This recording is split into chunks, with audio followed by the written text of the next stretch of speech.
उठला परे अलार्म बाजिले एमती बारंबार आपण स्नूज करके सोचंती कि କରିବା ଦ୍ୱାରା ଆପଣ ଖାଲି ନିଦ ଟିକେ ବଢଉଛନ୍ତି ସିନା କିନ୍ତୁ ପୁରା ଦିନ ଟିକେ ଆପଣ ନଷ୍ଟ କରୁଛନ୍ତି। ଆମ ନିଦ୍ରା ଗୋଟେ ସ୍ଲିପ୍ ସାଇକେଲ ଦ୍ୱାରା ପରିଚାଳିତ। ଆମ ସ୍ଲିପ୍ ସାଇକେଲ 90 ରୁ 110 ମିନିଟ୍ ପର୍ଯ୍ୟନ୍ତ ଚାଲେ ଏବଂ ଗୋଟେ ରାତିରେ ପାଖାପାଖି 4ଟା ରୁ 6ଟା ସାଇକେଲ ଚାଲେ। ଆଉ ଏଇ 6 ରୁ 8 ଘଣ୍ଟା ଭିତରେ ଏଇ ସାଇକେଲଟି ରିପିଟ୍ ହୁଏ। ଆମ ନିଦଟା ଦିଟା ସାଇକେଲ ଦିଟା ବିଭାଗରେ ବିଭକ୍ତ। ଗୋଟେ ହେଉଛି ଏନଆରଇଏମ୍ ସ୍ଲିପ୍, ଗୋଟେ ଆରଇଏମ୍ ସ୍ଲିପ୍। ଆରଇଏମ୍ ସ୍ଲିପ୍ ଯୋଉଥିରେ ଆମେ ସ୍ୱପ୍ନ ଦେଖୁ, ଏନଆରଇଏମ୍ ସ୍ଲିପ୍ ଯୋଉଥିରେ ଆମେ ଡିପ୍ ନିଦ୍ରାରେ ଶୋଉ।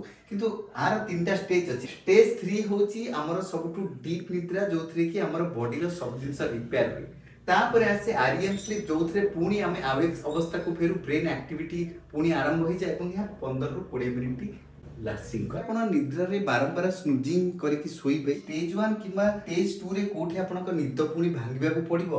आ कंप्लीट निद जेहेतु हबो नाही आपनक दिन सारा अलसुआ लागिबो, एक्टिव लागिबो नाही, ब्रेन फॉग देखा जिवो, आपण कंसंट्रेट करि परिबे नाही। तेणु निद भांगिले जिते आपण स्नूज न करी सीधा आपण उठंतु, फ्रेश हुअंतु आ दिन टिके एक्टिव डे रे परिणत करो। धन्यवाद।